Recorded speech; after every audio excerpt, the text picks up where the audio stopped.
Salut! Alors pour les curieux qui ont cliqué sur la vidéo, en fait, sachez qu'elle s'adresse avant tout aux gens qui me connaissent, à mes amis, avec qui j'avais le goût de partager un moment particulier aujourd'hui, puisque je fête un anniversaire. Ouais, c'est mon anniversaire d'entrée au Canada. On est le 25 août 2019 et il y a exactement 17 ans, jour pour jour, le 25 août 2002, j'arrivais au Québec pour faire mes études. En fait, le plan n'était pas très clair à l'époque. Là, je voulais compléter un programme d'études. Ça, c'était la seule chose qui était claire dans ma tête.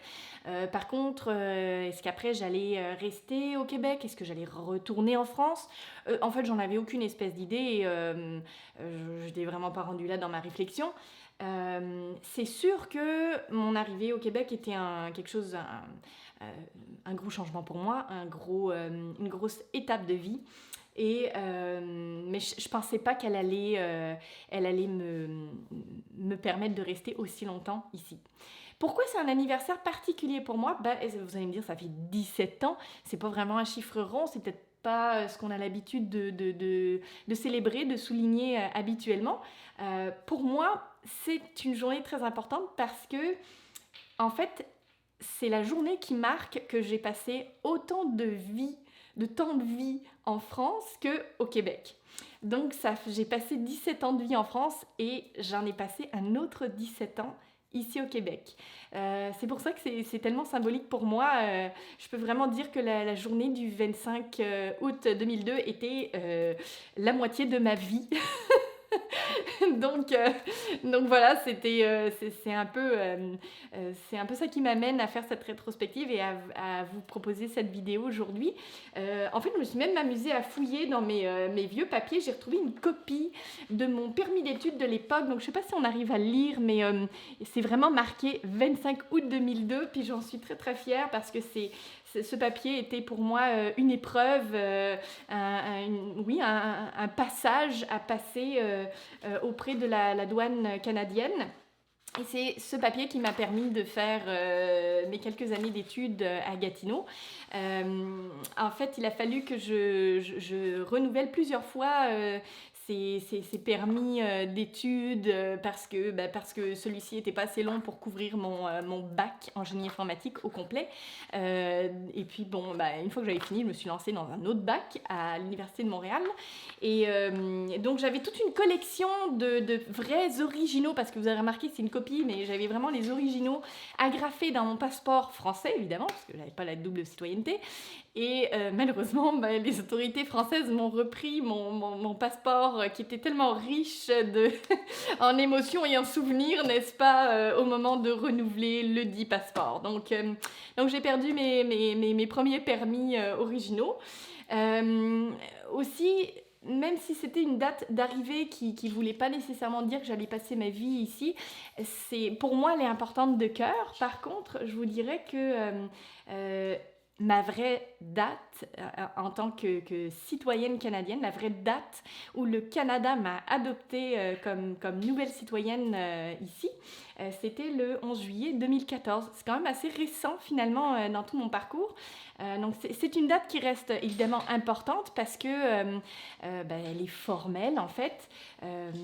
Et en même temps, comme je vous dis, pour moi, mon arrivée au Canada reste quand même le truc le plus marquant dans tout ce parcours-là.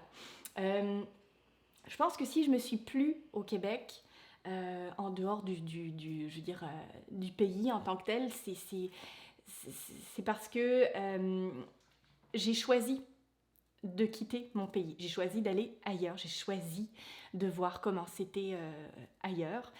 J'ai pas été contrainte ni par des circonstances politiques, ni par de la famille qui m'aurait par exemple embarqué avec eux en étant jeune.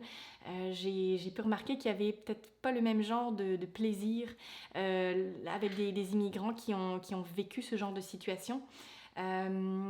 Donc il y a eu ça pour moi, et il y a eu un deuxième facteur, c'est que quand je suis arrivée au Québec, c'est comme si je me suis sentie libérée de toutes les contraintes que je pouvais connaître en France, ou presque toutes. Ce que je veux dire par là, c'est que tout ce qui était normal pour moi, tout ce que j'avais appris de comment on se comporte, c'est quoi les règles sociales, c'est quoi, ça peut être aussi simple que souvent les Français vont le dire, hein, ben oui, attendre le bus en France puis attendre le bus au Québec, c'est deux choses différentes, mettons. Et ben, c'est ce genre de petites choses, des codes sociaux, tout ce que je considérais être normal, pour lesquels je me posais plus de questions. Ben, soudainement, je me suis rendu compte qu'il y avait une autre normalité ailleurs. C'était normal de faire autrement ailleurs. Et ça a été très formateur pour mon esprit à l'époque. Ça m'a d'autant plus donné le goût de réviser en fait les préjugés que je pouvais avoir ou les conceptions sur la vie que je pouvais avoir. Et je pense que ça m'a donné le goût de jouer à la vie. Et donc j'ai beaucoup joué au Québec. Bah oui, parce que forcément, si j'ai grandi en France, et ben en fait j'ai grandi comme adulte au Québec, puisque j'y ai passé toute ma vie d'adulte. Donc j'ai beaucoup joué à la vie et je me suis bien amusée. Je trouve que c'est quand même globalement un bilan positif, un bilan qui fait en sorte qu'aujourd'hui, je me sens vraiment chez moi au Québec. Alors par contre, c'est sûr que quand on vient de quelque part, on ne l'oublie pas comme ça. Déjà, les autres vous le rappellent. Hein. Oui, ton accent, ben oui, forcément. Ah, tu dis pas trop du coup. Bon, c'est déjà bien. Voilà. Donc, si jamais vous oubliez que vous venez pas du coin, on vous le rappelle autour. Puis c'est très correct. Et en même temps, de temps en temps, vous réalisez que ouais, ce soir, je serais peut-être allée chez ma mère, puis il me semble que j'aurais passé une petite soirée en famille. Ça, c'est un petit peu plus compliqué, c'est pas aussi simple. Ça fait partie des choses, entre autres, qui peuvent être difficiles à vivre quand on est loin de chez soi, en fait, de son pays d'origine. Ceci dit, en dehors de ça, je vous dirais que j'ai été surprise de découvrir que, en fait, on rencontre quand même des gens quand on change de pays et qu'on se fait des attaches qui sont finalement très importantes aussi. Donc oui, je pense que ces 17 ans, c'est 17 ans d'immigration. Je les considère même plus comme tels parce que c'est rendu un peu une étiquette pour moi qui ne veut pas dire grand-chose. Je me sens bien ici. Pour moi, c'est ça que ça veut dire être bien intégré, c'est se sentir bien là où on est. Et puis finalement, vous avez probablement vécu vous aussi une immigration, même à plus petite échelle, que vous ayez changé de pays ou peut-être simplement de ville. Pour moi, c'est un peu le même principe. Et je suis juste contente de pouvoir partager aujourd'hui ce 17e anniversaire avec vous. Alors, peut-être qu'on s'en reparlera au courant d'un souper ou de la prochaine fois qu'on se verra. Alors, je vous fais de gros bisous. Et puis, je vous dis à la prochaine et merci beaucoup d'avoir écouté cette vidéo et merci de faire partie de ma vie. Voilà. Alors, à très bientôt. Bye bye.